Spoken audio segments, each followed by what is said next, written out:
সাজেশনের এই পর্বে আমরা দেখব হিসাব বিজ্ঞানের ফাইনাল সাজেশন অর্থাৎ চূড়ান্ত সাজেশন। যারা এসএসসি ব্যাচ 2025 রয়েছে পরীক্ষার্থী রয়েছে, তোমরা যারা 2025 সালে পরীক্ষা দিবা তাদের জন্য হিসাব বিজ্ঞানের ফাইনাল সাজেশন আমরা তৈরি করেছি। এই সাজেশনের মাধ্যমে তুমি জানতে পারবে হিসাব বিজ্ঞানের কোন চ্যাপ্টারগুলো বা কোন অধ্যায়গুলো তোমার জন্য খুবই গুরুত্বপূর্ণ এবং কোন চ্যাপ্টারগুলো করলে তুমি মিনিমাম কমন পেয়ে যাবে। সো আমি এই ভিডিওর মাধ্যমে তোমাকে দেখিয়ে দেবো যে তোমার কোন চ্যাপ্টারগুলো আসলে তোমার জন্য খুবই গুরুত্বপূর্ণ সিকিউর জন্য এবং এমসিকিউর জন্য। সো তুমি যদি আমার চ্যানেলে নতুন হয়ে থাকো অবশ্যই চ্যানেলটি সাবস্ক্রাইব করে পাশে থাকা যে বেলটি রয়েছে বাজিয়ে দিবে, এতে করে আমার চ্যানেলের পক্ষ থেকে সকল ধরনের আপডেট তোমার কাছে সবার আগে পৌঁছে যাবে। So hello my dear student, welcome to my YouTube channel accounting fighter. I hope you are all fit and fine.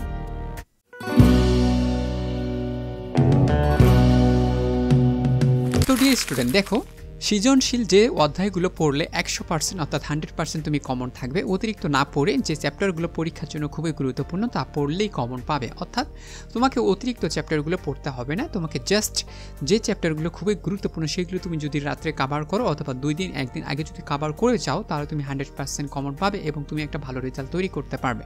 তার পূর্বেও তোমাদের একটু সাজেশন দিয়ে রাখি, সেই সাজেশনটা হচ্ছে হিসাব বিজ্ঞানে পাশ করা কিন্তু অনেক সহজ, কেননা তুমি যদি অঙ্কে ভুলও করো তাহলে কিন্তু এখানে মার্ক পাওয়ার সম্ভাবনা বেশি থাকে, কারণ তোমাকে এখানে ছক আর্ট করতে হবে, বিভিন্ন কথা লিখতে হবে। তুমি যদি ভালোভাবে ছক আর্ট করতে পারো এবং বিভিন্ন কথাগুলো লিখতে পারো, কিন্তু তোমার যদি অ্যান্সারটা ভুল থাকে তাহলে কিন্তু তুমি 10-এর ভিতর 8 বা 5-এর ভিতর অর্থাৎ যতটা নাম্বার থাকবে তার থেকে তুমি 2-1 নাম্বার কম পাবা, কিন্তু তুমি এখানে মার্ক পাবা। সো হিসাব বিজ্ঞানে পাশ করাটা খুবই সহজ বিষয়, ফেল করাটা অনেক কঠিন হয়ে যায়।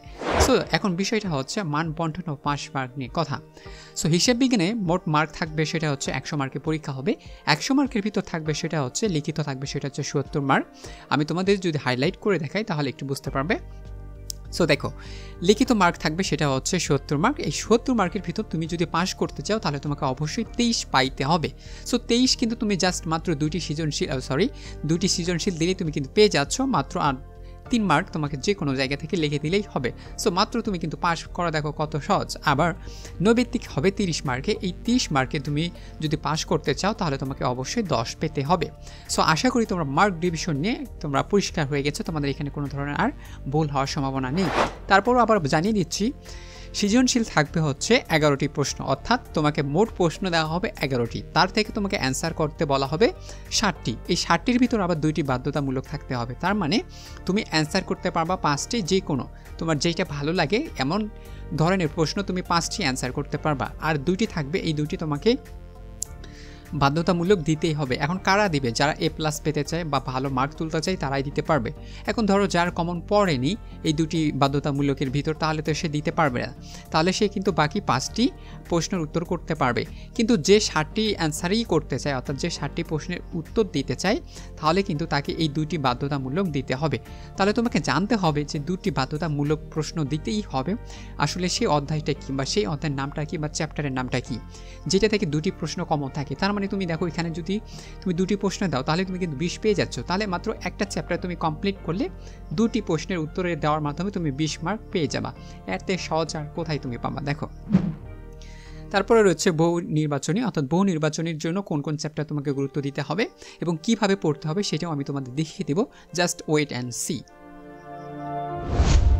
এবার আসো সৃজনশীল সাজেশন 100% অথবা 100% কমন পেতে গেলে তোমাকে কী করতে হবে। আমি এখানে একটা গ্রাফ চার্ট দিয়েছি, বিভিন্ন বছরে বা বিভিন্ন সালের প্রশ্নগুলো অ্যানালাইজ করে আমি তোমাদের এখানে একটা গ্রাফ চার্ট দিয়েছি। আমি তোমাদের এখন বলে দেব কোন কোন চ্যাপ্টারগুলো তোমার জন্য গুরুত্বপূর্ণ বা ইম্পর্টেন্স এবং তোমাকে সেই চ্যাপ্টারগুলো কতটা সময় নিয়ে পড়াশোনা করতে হবে এবং কোন চ্যাপ্টারগুলোকে বেশি গুরুত্ব সহকারে দেখতে হবে। দেখো প্রথমে রয়েছে সেটা হচ্ছে হিসাব বিজ্ঞান পরিচিতি। সো এখানে কি রয়েছে? এখানে তেমন কিছু নেই, এটা রয়েছে হিসাব বিজ্ঞানের পরিচিতি নিয়ে। পরিচিতি মানে হচ্ছে পরিচয় পর্ব। হ্যাঁ, সো হিসাব বিজ্ঞান কে আবিষ্কার করেছে, কত সাল আবিষ্কার করেছে, যিনি আবিষ্কার করেছেন তার বাড়ি কোথায় বা বাসা কোথায়, জন্মসাল কোথায়, মৃত্যু কত হয়েছে, এমন পরিচিতি নিয়ে, এবং হিসাব বিজ্ঞান কী কাজে ব্যবহার করা হয় সকল কিছু নিয়ে এই পরিচিতিটি পর্ব রয়েছে। সো এইটা তোমার হচ্ছে এমসিকিউ এর জন্য খুবই গুরুত্বপূর্ণ, অর্থাৎ এমসিকিউ এখানে থেকে মাস্ট তোমার হচ্ছে 5টি বা 2টি কমন থাকবে। ঠিক আছে, তুমি যদি এই চ্যাপ্টার অর্থাৎ ফার্স্ট চ্যাপ্টারটি কমপ্লিট করে যাও তাহলে তুমি এখান থেকে 2টি কমন পাবে এমসিকিউ, সেটা হচ্ছে তোমার জন্য পরিষ্কার করে দিলাম। ঠিক আছে, এখান থেকে কোনো সিকিউ প্রশ্ন করা হয় না। এরপর রয়েছে চ্যাপ্টার নাম্বার হচ্ছে 2 আর হচ্ছে 3। সো চ্যাপ্টার নাম্বার 2 এ রয়েছে লেনদেন এবং 3 এ রয়েছে দুই দরফা দাখিলা পদ্ধতি। সো 2 আর 3 মিলে দুটি প্রশ্ন সেট থাকবে। আবারও বলছি, প্রশ্ন না অর্থাৎ চ্যাপ্টার নাম্বার 2 আর 3 নাম্বার মিলে অর্থাৎ দুটি অধ্যায় মিলে 2 সেট প্রশ্ন থাকবে, ঠিক আছে। তাহলে চ্যাপ্টার নাম্বার 2 আর 3 মিলে থাকতেছে 2টি সেট প্রশ্ন। তাহলে দেখো, তুমি যদি তোমার কাছে অনেক কঠিন লাগে হিসাব বিজ্ঞানটা, তাহলে তুমি কিন্তু মাত্র 2 নাম্বার চ্যাপ্টার আর 3 নাম্বার চ্যাপ্টার তুমি যদি কমপ্লিট করে যাও, এখানে কিন্তু 2টি সেট প্রশ্নের উত্তর পাচ্ছ, তাহলে তুমি কিন্তু এখান থেকে 20 মার্ক কমন পেয়ে গেছো। তার মানে তুমি এমনভাবে পড়বা এই দুটি অধ্যায় বা চ্যাপ্টার, যাতে করে যেইভাবেই প্রশ্ন করুক প্রশ্নকর্তা, তুমি যেন উত্তর দিতে পারো 2টি সেট। এই 2টি সেটের ভিতর তুমি 2টি অ্যান্সার করতে পারবে, ঠিক আছে। তাহলে তুমি কিন্তু 2টি প্রশ্নের উত্তর দেওয়ার মাধ্যমে 20 মার্ক ক্যারি করতে পারছো। তাহলে দেখো কত সহজ। এখন কথা হচ্ছে, তোমাদের দেখিয়ে দিই, তোমার মনে করো এটা তোমার যদি হিসাব বিজ্ঞানের খাতা হয়, তাহলে তুমি কিন্তু হিসাব বিজ্ঞানের খাতায় কোনো মার্জিন দিতে পারবা না। অন্যান্য পরীক্ষাগুলো তুমি মার্জিন দিতে পারবো, কিন্তু হিসাব বিজ্ঞানের খাতায় তুমি কী করতে পারবা না, মার্জিন দিতে পারবা না। তারপরে তোমাকে মনে রাখতে হবে, হিসাব বিজ্ঞানের খাতায় শুরুতে তুমি কোনো মার্জিন দিতে পারছো না, পরীক্ষায় প্রশ্ন পাবা, সেই ক্ষেত্রে তোমাকে প্রশ্ন দেখে তোমার কোথায় মার্জিনটা দিতে হবে তুমি সেই ক্ষেত্রে মার্জিন দিবা। তার আগে তুমি কখনো মার্জিন দেওয়ার চেষ্টা করবে না। এতে করে দেখা যাচ্ছে তুমি যখন মার্জিন দিবা, তোমার হিসাব বিজ্ঞানের অঙ্কগুলো করার সময় বিভিন্ন ধরনের সমস্যা হবে, কারণ মার্জিনের অনেকটা সমস্যা হবে। দেখা যাচ্ছে অনেক সময় হরিজন্টালি আর একটা ভার্টিক্যালি প্রশ্ন খাতা থাকে। হ্যাঁ, হরিজন্টালি আমরা যেটা বলি সেটা হচ্ছে লম্বা করে, আর একটা হচ্ছে পাতাল করে। সো তুমি যদি প্রশ্নের না আটাইতে পারো উত্তরটা, তখন তোমাকে কীভাবে করতে হবে, পাতাল করে লিখতে হবে অথবা খাতাটা উল্টাই নিয়ে লিখতে হবে, ঠিক আছে। সো উল্টায় লেখার জন্য তোমাকে কিন্তু মার্জিন ইউজ করতে হবে না। তার মানে আমি বলবো তোমরা মার্জিন ইউজ করবো না, প্রশ্ন দেখে মার্জিন ইউজ করবে। তোমার যদি ছক আট করতে হয়, এভাবে ছক আট করে দেবা, মার্জিন তোমাদের দিতে হবে না, ঠিক আছে।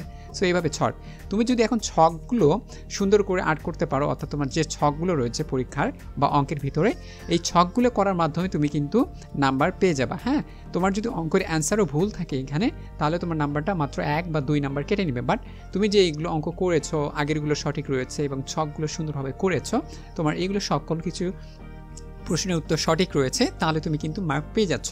এই জন্য হিসাব বিজ্ঞানে ফেল করা কিন্তু খুব সহজ না, কঠিন বিষয়, কিন্তু পাস করাটা অনেক সহজ। তুমি চাইলে এখানে পাস করে নিতে পারবা। ওকে, সো আমরা 2 এবং 3 নাম্বার দেখলাম যে এখানে সবচেয়ে গুরুত্বপূর্ণ হচ্ছে 2 এবং 3, কারণ এইটাই হচ্ছে তোমাকে খুবই সহজে তুমি কিন্তু এখানে মার্কটা তুলে নিতে পারতেছো। ওকে, এইটাও আমাদের ক্লিয়ার।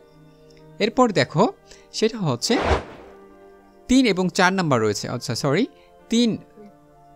ওকে, এবার দেখো হচ্ছে 4 নাম্বার। 4 থেকে তুমি এক সেট প্রশ্ন পাচ্ছ। তাহলে দেখো, একটা অধ্যায় রয়েছে বা একটা চ্যাপ্টার রয়েছে, যে চ্যাপ্টারটা তুমি কমপ্লিট করলে একটা সেট প্রশ্ন পেয়ে যাচ্ছ। তার মানে তুমি এমনভাবে এটা শেষ করো, মূলধন এবং মুনাফা জাতীয় লেনদেনগুলো কী কী। হ্যাঁ, তাহলে তোমাকে অবশ্যই মূলধন ও মুনাফা জাতীয় লেনদেনগুলোকে ভালোভাবে চিনতে হবে, কোনটা কোন কাজে ব্যবহার করা হয়, কোথায় ব্যবহার করা হচ্ছে এবং ব্যবহার করা হচ্ছে না কেন, সকল কিছু তোমাকে কিন্তু জানতে হবে। সো এখান থেকে তুমি কিন্তু এক সেট প্রশ্ন কমন পেয়ে যাচ্ছ। সো এখান থেকে চাইলে তুমি কিন্তু এখান থেকে উত্তরটা দিতে পারবা। এরপরও রয়েছে 3 নাম্বার এবং 5 নাম্বার। এই যে 3 নাম্বার অধ্যায় থেকে এবং 5 নাম্বার অধ্যায় থেকে, এই দুইটা অধ্যায় মিলে কিন্তু এক সেট প্রশ্ন করা হয়ে থাকে। কয় সেট? এক সেট প্রশ্ন তুমি কিন্তু এখানে পেয়ে যাচ্ছ। 3 এবং 5 মিলে তুমি এক সেট প্রশ্ন পাচ্ছ। সো তোমাকে এখানে মনে রাখতে হবে 3 এবং এক সেট মিলে 5, 3 এবং 5 মিলে কিন্তু এক সেট প্রশ্ন পেয়ে যাচ্ছ। মানে প্রশ্ন প্যাটার্নগুলো এমন হয়ে থাকে যে একটা অধ্যায়ের সাথে না করলে তুমি করতে পারবে না। হিসাব বিজ্ঞানটা এমন একটি বিষয় যে তুমি যদি শুরুতে, অর্থাৎ মনে রাখো হিসাব বিজ্ঞানের চক্র রয়েছে, সেই চক্রের যদি ধাপগুলো না করো, তুমি কিন্তু পরবর্তী ধাপগুলো করতে পারবে না। সো আশা করি তুমি বুঝতে পারছো। তুমি যদি একজন হিসাব বিজ্ঞানী স্টুডেন্ট হয়ে থাকো অথবা অ্যাকাউন্টিং স্টুডেন্ট হয়ে থাকো, তাহলে তুমি কিন্তু সহজে বুঝতে পারবে যে হিসাব বিজ্ঞানের চক্রটা কতটা গুরুত্বপূর্ণ। কারণ একটা চ্যাপ্টার যদি শেষ না করো, তুমি কিন্তু পরবর্তী চ্যাপ্টার কোনোভাবেই করতে পারবে না বা কিছুই বুঝতে পারবে না। এই জন্য তোমাকে অবশ্যই হিসাব বিজ্ঞানের চক্রের অনুযায়ী তোমাকে চ্যাপ্টারগুলো কমপ্লিট করতে হবে, যাতে করে তোমার প্রশ্নের উত্তর লেখাটা অনেকটা সহজ হয়ে যায়। ওকে, তারপরে রয়েছে আমাদের 6 নাম্বার জাবেদা রয়েছে, 7 নাম্বার খতিয়ান রয়েছে, 8 নাম্বারে রয়েছে নগদান বই। সো এই 3টা অধ্যায় মিলে কিন্তু তুমি 3 থেকে 4 সেট প্রশ্ন পাচ্ছ। যদি প্রশ্ন কঠিন হয়ে থাকে তাহলে তুমি 3টা সেট পাবা, যদি প্রশ্ন সহজ হয়ে থাকে তাহলে তুমি 4 সেট এখান থেকে প্রশ্ন পেয়ে যাচ্ছ। দেখো, মাত্র 3টা অধ্যায় শেষ করবা, 3টা অধ্যায় শেষ করে তুমি 3 থেকে 4 সেট প্রশ্ন পাবা। তাহলে দেখো, তুমি যদি জাবেদা না করো তাহলে তুমি খতিয়ান কখনোই করতে পারবে না, খতিয়ান না করলে নগদান বই করতে পারবে না। সো তোমাকে এই বিষয়গুলো জানতে হবে। তার মানে হিসাব বিজ্ঞান এমন একটি বিষয় যেটার সাথে অন্যান্য বিষয়গুলো বা অন্যান্য চ্যাপ্টারগুলো জড়িত থাকে, যে একটা না করলে তুমি আরেকটা করতে পারতেছো না। সো এখানে গুরুত্বপূর্ণ হচ্ছে এই 3টি অধ্যায় শেষ করলে তুমি 3 থেকে 4 সেট প্রশ্ন কমন পাবা। ঠিক আছে? ওকে, একটু পরিষ্কার করে নেই, তারপরে তোমাদের আরও বোঝাচ্ছি। তারপরে রয়েছে আমাদের 8 নাম্বার সরি 8 নাম্বার দিয়েছি, তাই তো? ওকে, তারপরে রয়েছে 9 নাম্বার। 9 নম্বরে রয়েছে হচ্ছে রাওয়ামিল। রাওয়ামিল দুইটি তুমি যদি সঠিকভাবে করতে পারো, দেখো রাওয়ামিল করতে গেলেও তোমাকে কিন্তু জাবেদা করতে হবে, খতিয়ান করতে হবে, নগদানগুলো করে আসতে হবে, অর্থাৎ তোমাকে এইগুলো চ্যাপ্টার তোমাকে কমপ্লিট করে তারপরে তুমি রাওয়ামিলটা সঠিকভাবে করতে পারবা। তুমি যদি এগুলো না করতে পারো তাহলে কিন্তু এটা করতে পারছো না। সো তুমি যদি এখন 9 নাম্বার চ্যাপ্টারটা শেষ করো তাহলে তুমি এখান থেকে 1 সেট প্রশ্ন পাচ্ছ, অতি সহজে কিন্তু অ্যান্সার দেওয়া পাবো। তারপরে হচ্ছে আর্থিক বিবরণী, সবচেয়ে গুরুত্বপূর্ণ সেটা হচ্ছে আর্থিক বিবরণী। এটা হচ্ছে বাধ্যতামূলক, অর্থাৎ তোমায় কমন পড়লেও তোমাকে দিতে হবে, না কমন পড়লেও তোমাকে দিতে হবে, যদি তুমি 60টি প্রশ্নের উত্তর দিতে চাও। আর যদি 5টি দিতে চাও তাহলে তুমি এখান থেকে টাচ করবা না, ঠিক আছে? যদি তুমি 60টি প্রশ্নের উত্তরই দিতে চাও তাহলে তোমাকে এখান থেকে কমন, অর্থাৎ কমন না পড়লেও দিতে হবে, কমন পড়লেও দিতে হবে। এটা হচ্ছে বাধ্যতামূলক, এটা হচ্ছে কি বাধ্যতামূলক। সো যেহেতু এটা বাধ্যতামূলক তার মানে তোমাকে এইটাই আগে কমপ্লিট করতে হবে, কারণ এটা একটু কঠিন রয়েছে অনেকের কাছে। আর্থিক বিবরণীটা অনেক কঠিন মনে হয়, বাট তোমার কাছে এমনভাবে পড়তে হবে যাতে আর্থিক বিবরণীটা একটু সহজ হয় এবং তুমি কিন্তু সহজেই যেন অ্যান্সার করতে পারো। এই ক্ষেত্রে তোমাকে অবশ্যই এটা ভালোভাবে পড়ে নিতে হবে, যাতে করে হলেও একটি প্রশ্নের বা একটি সেট তুমি অ্যান্সার করতে পারো, ঠিক আছে? তারপর রয়েছে ক্রয়মূল্য, উৎপাদন ও বিক্রয়মূল্য, এখান থেকে 1 সেট এবং পারিবারিক, অর্থাৎ 11 এবং 12 মিলে 1 সেট প্রশ্ন করা হয়ে থাকে। সো আমরা মোটামুটি 11 সেট কিন্তু প্রশ্ন পেয়ে গেছি। হ্যাঁ, সো 11 সেট প্রশ্ন থেকে তোমার উত্তর করতে হবে 60টি। 60টির ভিতর তুমি যে কোনো 5টি উত্তর করতে পারবা, আর 2টি থাকতেছে, এই 2টি হচ্ছে বাধ্যতামূলক। সো আশা করি তোমরা পরিষ্কারভাবে বুঝতে পেরেছো যে তোমাকে কোন অধ্যায়গুলো খুবই গুরুত্বপূর্ণ সহকারে তোমাকে দেখতে হবে এবং পড়তে হবে, ঠিক আছে?